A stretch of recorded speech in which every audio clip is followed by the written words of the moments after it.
Hello जी, आप देख रहे हैं खबर डिजिटल। मेरा नाम बासित शहबाज है और मुल्क में आजकल जो मसला ज़ेर बहस है वो जो इस्लामाबाद हाई कोर्ट के 6 जजेस हैं उनका सुप्रीम कोर्ट में अपने ही अदलिया में मुदाखलत का इल्ज़ाम और फिर सुप्रीम जुडिशल काउंसिल को कहना कि आप इसकी तहकीकात करवाएँ और ख़त लिख देना। उसके बाद आज जो है वो इस्लामाबाद हाई कोर्ट की जजेस की जानिब से जो ख़त लिखा गया था 6 जजेस की जानिब से, उसके ऊपर चीफ जस्टिस ने समाअत भी की है। इस वीलॉग में आपसे अब ये बात करनी है कि इससे होगा क्या? ख़त में चीज़ें क्या हैं? इसके जो जस्टिस मुनीर के नज़रिया ज़रूरत है, उसके पहलू क्या हैं, वो किस तरह सामने आए, किताब के रेफ़रेंसेस क्या हैं? और समझाने की कोशिश करनी है कि अदलिया हमेशा कॉम्प्रोमाइज़्ड क्यों होती है। सबसे पहले आपको बता दूँ कि वर्ल्ड जस्टिस प्रोजेक्ट जो है, उसकी जो रिपोर्ट शाया करता है, वो उसकी रिपोर्ट के मुताबिक 129वाँ 129 नंबर है 140 में से पाकिस्तानी अदलिया का।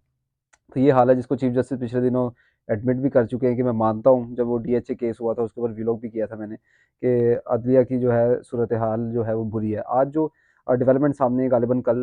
ये परसों रात इसको लिखा गया था ये खत, और उसके बाद जो डेवलपमेंट सामने आई, उसके बाद सुप्रीम कोर्ट बार जो एसोसिएशन है उसने भी ये इंडिया और ये एलामिया जारी किया कि इसके ऊपर रिस्पॉन्स आना चाहिए। और गालिबन इससे वही 2018 में जो पड़ोसी मुल्क है भारत, उसकी चीज़ें याद आ गई कि इंडियन सुप्रीम कोर्ट के तब भी 4 जजेस ने अपने चीफ जस्टिस पे इल्ज़ाम लगाए थे और प्रेस कॉन्फ्रेंस की थी कि ये मर्ज़ी के फैसले देते हैं और मर्ज़ी के बेंचेस जो हैं वो तश्कील पाते हैं इनके ऊपर। अब ये इशू आज का नहीं है, सबसे पहली बात ये समझने की ज़रूरत है, चीफ जस्टिस के पास इशू पहले भी जा चुका है, उमर अता बंदयाल के पास भी ये इशू पहले भी जा चुका है गालिबन। पहले ये मामला जो है इस्लामाबाद हाई कोर्ट के बार-बार चीफ जस्टिस को 2023 में पिछले साल और 2024 में इस साल 12 फरवरी को दोनों दफ़ा जो है वो ये केस जो है वो भेजा गया था, और ये इस्लामाबाद हाई कोर्ट के चीफ जस्टिस जो आमिर फ़ारूक साहब हैं उनको डिस्कस किया गया,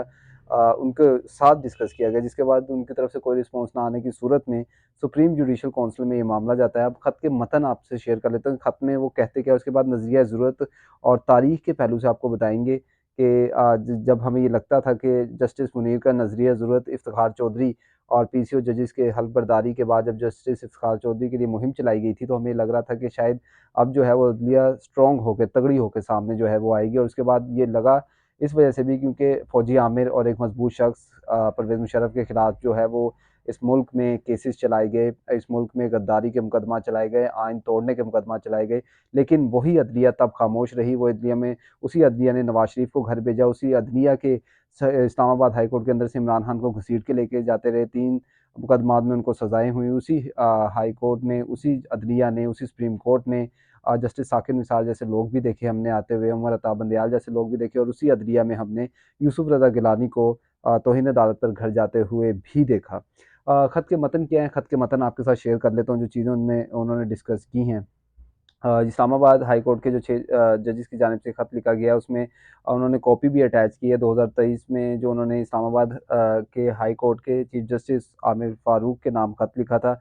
उसकी, और 2012 फरवरी 2024 की जो ख़त लिखा गया था, 2 ख़त की कॉपीज़ भी शामिल की हैं। और कन्वेंशन बुलाने का जो है सुप्रीम जुडिशल काउंसिल की तरफ से मुतालबा किया गया है। बाकी अदलिया में मुदाखलत भी सामने आई जाए, क्योंकि वो कहते हैं कि सेशन कोर्ट्स के ऊपर भी दबाव है। तीसरी चीज़ जो इसमें लिखी गई है वो ये कि अदलिया की आज़ादी पर भी मालूमात मिली है कि अदलिया के फ़ैसले जो हैं वो टेम्पर्ड किए जाते हैं, उन पे दबाव डाला जाता है, तो वो चीज़ें भी जो है सामने लाई जाएँ। चौथी चीज़, जजेस पर दबाव डालकर मर्ज़ी के फ़ैसले करवाना, क्या ये अदालती पॉलिसी है, ये मुल्की पॉलिसी है, ये भी हमें वाज़ेह कर दिया जाए। और टेरियन केस में नाक़ाबिल समाअत करार देने वाले जज को प्रेशर डाला गया, इतना प्रेशर डाला गया कि वो उनको अस्पताल एडमिट होना पड़ा। इसके बाद हमने इस्लामाबाद हाई कोर्ट के चीफ जस्टिस को ये जो 6 जजेस कह रहे हैं कि वहाँ पे हमने रिक्वेस्ट की इस्लामाबाद हाई कोर्ट के 6 जजेस को, और उसके बाद जो है उन 6 जजेस ने वो इस्लामाबाद हाई कोर्ट के जजेस ने डीजीसी को हिदायत दी कि कोई अफ़सर जो है वो जज से जाके नहीं मिलेगा। मई 2023 जो है वो ये उसमें लिखते हैं ख़त में कि मई 2023 में बरादरी निस्बती एक जज के बरादरी निस्बती को अगवा करके करंट लगाया गया, उसकी वीडियो बनाई गई, जज के खिलाफ रेफरेंस भेज दिया गया उसी जज के खिलाफ बाद में, और मीडिया कैंपेन भी चलाई गई। जबकि 3 मई 2023 जो 9 मई जो इतना बड़ा सान्य हो गया इस मुल्क में, ठीक है, सामने उसके से जो है 6 दिन कबल, 1 हफ्ता कबल जो है इस्लामाबाद हाई कोर्ट के जज को मतलब किया गया,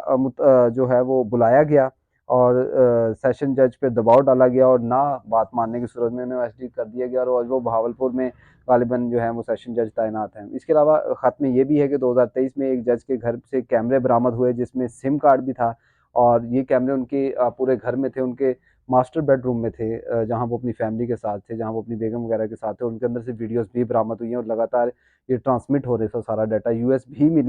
यूएसबी भी मिली है जजेस के घरों से जिसमें खुफिया वीडियोज़ भी मौजूद हैं जजेस की और ये मामला इस्लामाबाद हाई कोर्ट के चीफ जस्टिस को बार-बार उनके इल्म में लाया गया, जबकि इसके ऊपर कोई कार्रवाई अमल में ना लाई गई। अब ये मामला सुप्रीम जुडिशल काउंसिल में है, जिसकी आज चीफ जस्टिस काज़ी फैज़ ईसा, जिसके पास ये मामला तब भी गया था जब उमर अता बंदयाल 3 जजेस थे, उमर अता बंदयाल, जस्टिस एजाजुल एहसन और जस्टिस काज़ी फैज़ ईसा, उनके सामने मामला तब भी 2023 में गया था, लेकिन तब भी कोई खातिर खा इसके ऊपर चीज़ें जो है वो सामने ना आ सकी थी। इसके अलावा इस खत में ये भी लिखा गया कि 12 फरवरी 2024 को इस्लामाबाद हाई कोर्ट के चीफ जस्टिस को भी खत लिखा और मुदाखलत पर एक्शन लेने का कहा गया था, लेकिन तब भी ना हुआ। उसके अलावा जस्टिस शौकत अजीज़ सिद्दीकी के हाई कोर्ट में बेंचों की तश्कील के मामले पर मुदाखलत के जो इल्ज़ामात थे, वो उसकी भी जो है वो ज़ादाना इंक्वायरी भी की जाए, तयन किया जाए कि अब भी मुदाखलत की जा रही है कि नहीं। अब इसके तमाम मामलों के ऊपर हमने इस मुल्क में जस्टिस मुनीर का नज़रिया ज़रूरत भी देखा, हमने मुशर्रफ के पीसीओ जजेस का हल्फ भी देखा, हमने इमरान खान, नवाज शरीफ, यूसुफ रज़ा गिलानी को घर जाते भी देखा और यही वही अदालतें थी जिन्होंने उनको घर भेजा, उनके ऊपर केसेस बनाए, उनके ऊपर फैसले दिए। एक मुंतखब आने वाले प्राइम मिनिस्टर को जिनको एजेंसीज़ लेके आती हैं, थे तो इस मुल्क के प्राइम मिनिस्टर इमरान खान साहब, उनको घसीट के अदालत से जो है वो बाहर घसीटा जाता है। कभी किसी जनरल को नहीं घसीटा गया, कभी किसी आमिर को नहीं घसीटा गया, कभी किसी फौजी डिक्टेटर के अलावा ब्यूरोक्रेट को ऐसे नहीं घसीटा गया, कभी भी किसी जज को ऐसे नहीं घसीटा गया, सरमायादार को ऐसे नहीं घसीटा गया।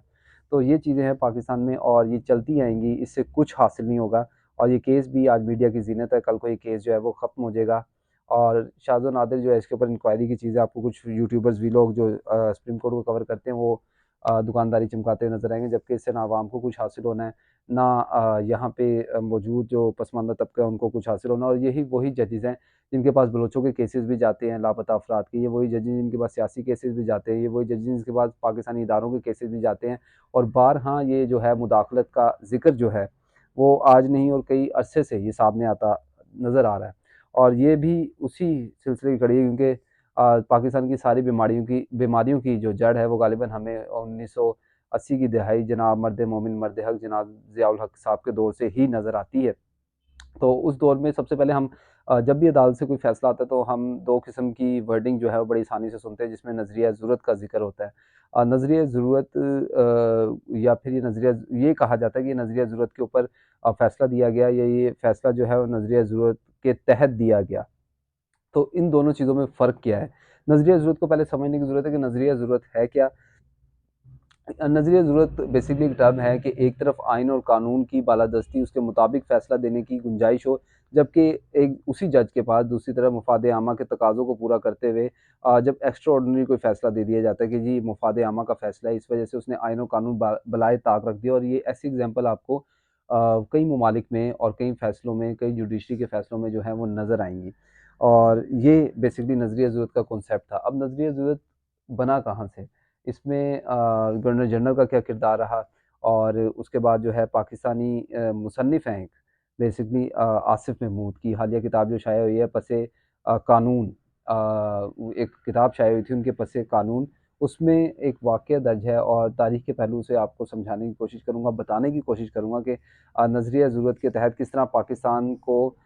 एक आज़ाद मुमलिकत से एक ग़ुलाम मुमलिकत में तब्दील कर दिया गया। वो अपनी किताब में लिखते हैं कि